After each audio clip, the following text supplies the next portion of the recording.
Bonjour à tous, j'espère que vous allez bien. Je suis très contente de vous retrouver aujourd'hui. Alors cette vidéo s'adresse à vous. Si vous êtes Lion, si vous êtes ascendant Lion ou si vous avez votre signe lunaire en Lion, quel que soit votre signe solaire. On va commencer par regarder l'énergie qui vous entoure, mes chers Lions.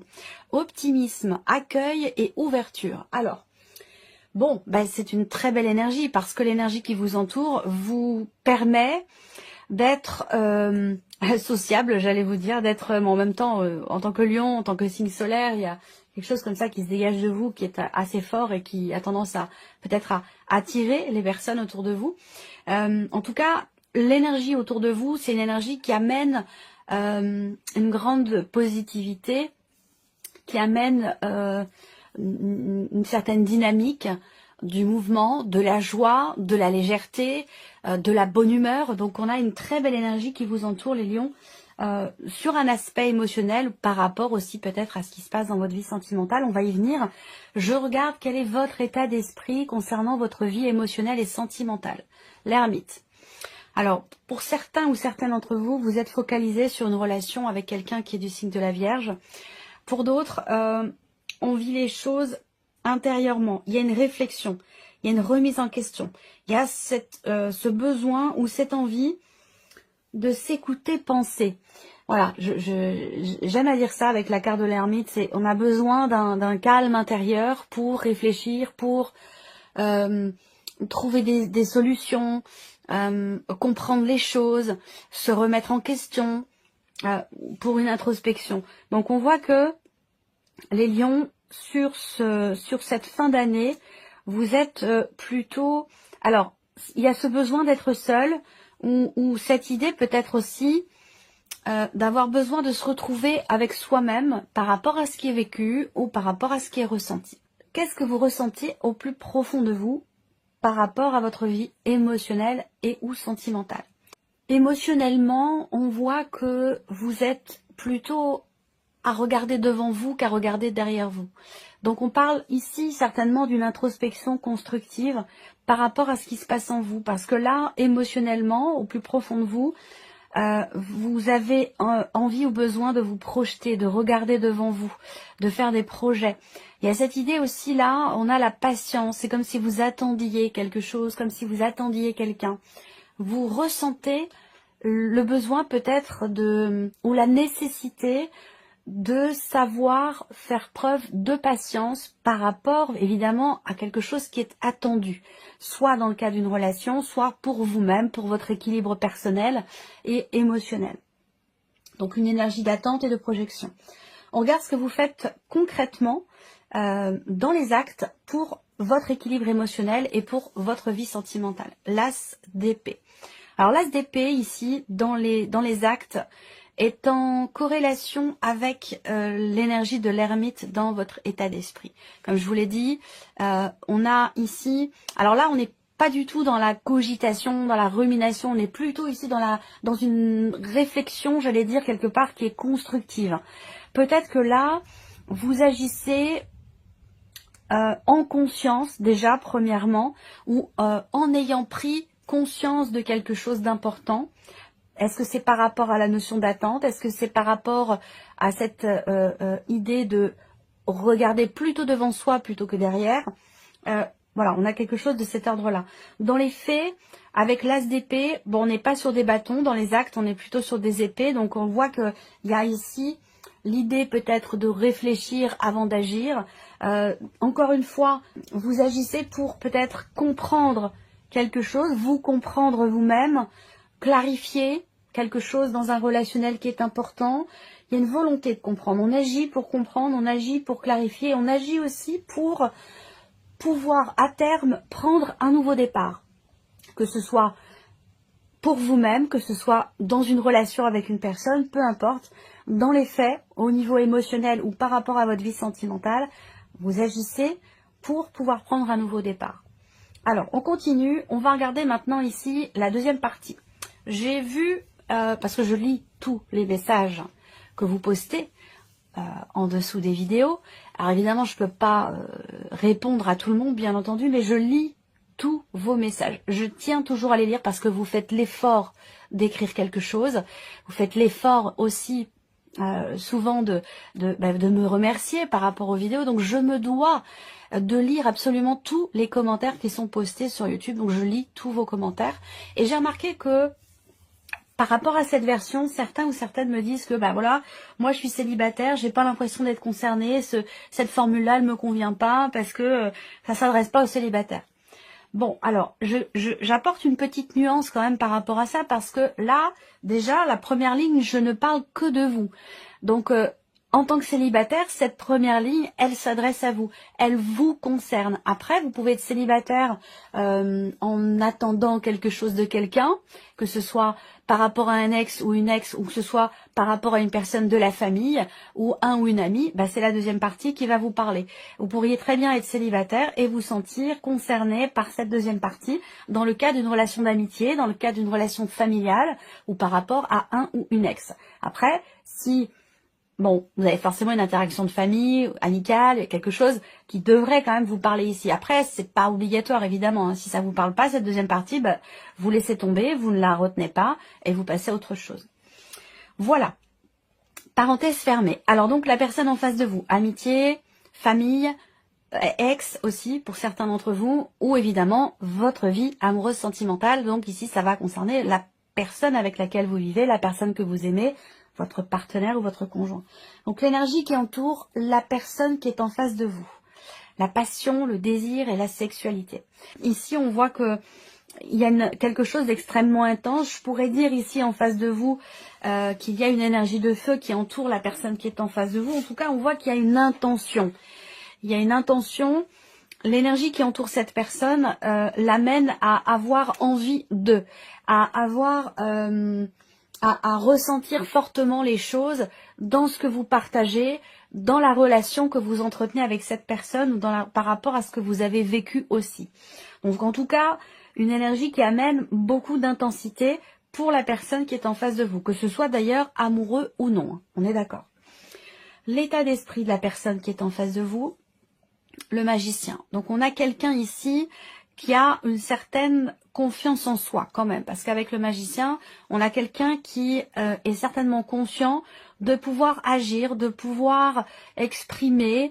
Le magicien, il a toutes les cartes en main, donc il a l'énergie des bâtons, l'énergie des coupes, l'énergie des épées, enfin, tout est là.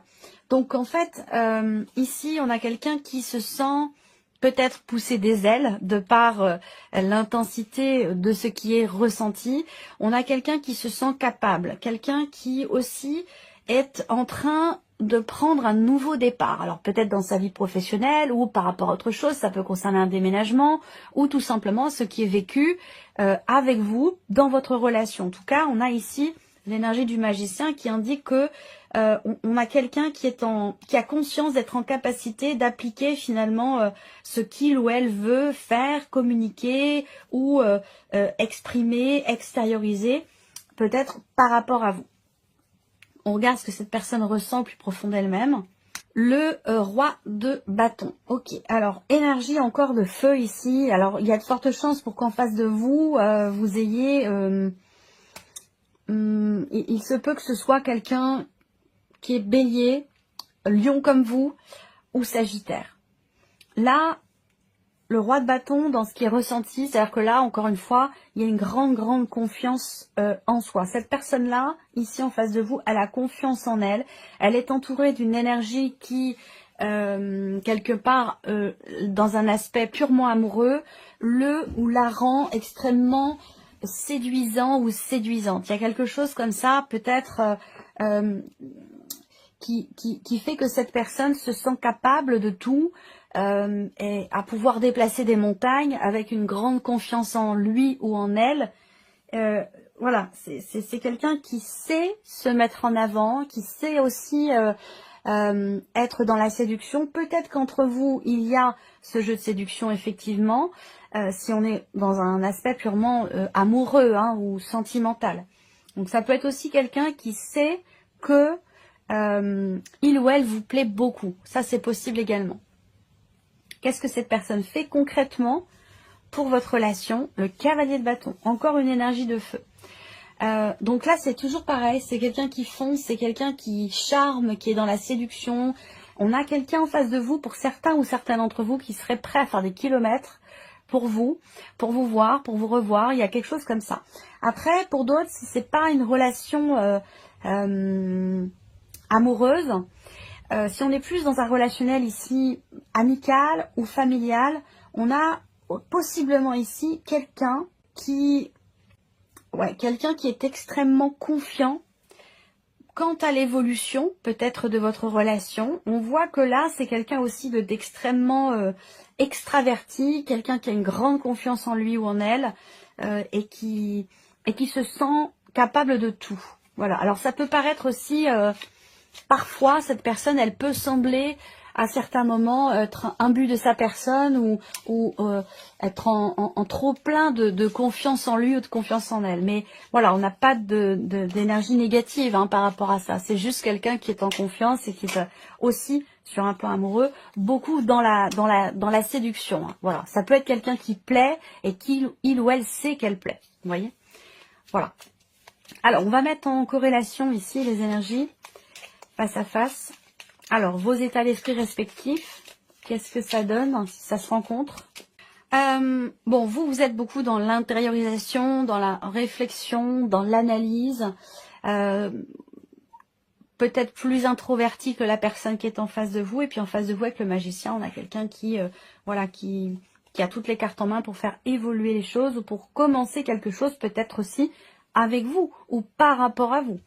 En tout cas, ce qu'on voit, c'est que finalement, ça matche bien puisqu'on a ici le 9 de coupe. Donc, l'idée d'une certaine plénitude, d'une certaine complétude aussi. Je trouve que là, il y a une complémentarité quelque part entre vos deux énergies qui sont assez éloignées, mais qui semblent être quand même relativement complémentaires, je trouve. On va continuer et on va regarder ici, par rapport à ce que vous ressentez l'un et l'autre. Vous vous attendez peut-être avant d'agir, vous réfléchissez, et la personne en face de vous, avec le roi de bâton, on a quelqu'un quand même qui est très très confiant, et quelqu'un qui est plutôt dans une volonté d'action, une capacité à quelqu'un qui est beaucoup dans la maîtrise de soi et dans la confiance en soi. Quelqu'un qui pourrait avoir tendance à foncer, à se dire, voilà, moi je sais où je vais, je sais ce que j'ai à faire, je sais ce que je veux, et je sais ce que je ne veux plus aussi. Alors, on va regarder ce que ça donne.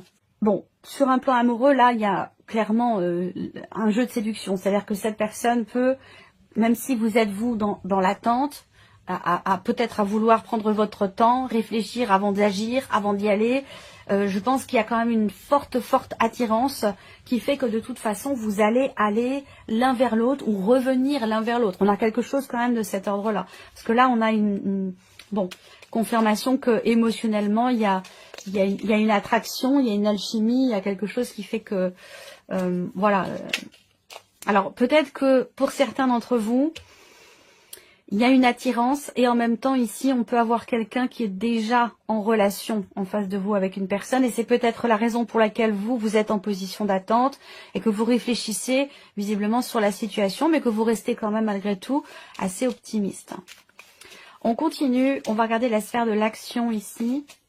Qu'est-ce qui ressort pour vous les lions?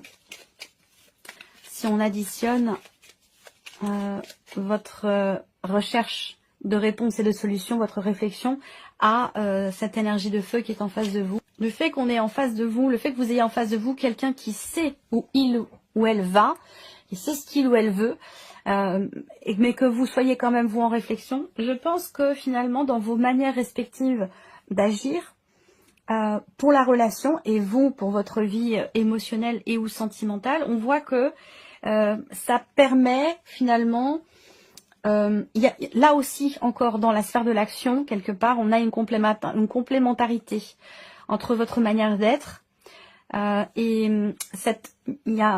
pour un signe de feu, je vous trouve quand même très raisonnable, très réfléchi. De votre côté, il y a vraiment cette idée de réfléchir avant d'agir. On ne se précipite pas, on prend son temps. Alors qu'en face de vous, on a l'énergie opposée. Avec le cavalier de bâton, on a quelqu'un qui fonce, qui y va, qui fonce, qui est sûr de lui ou sûr d'elle. Bon, alors ce que ça permet, l'addition des deux, c'est de comprendre clairement là où vous en êtes, ce que vous voulez respectivement l'un et l'autre pour cette relation, quelle qu'elle soit, je le répète, que ce soit amoureux, amical ou familial.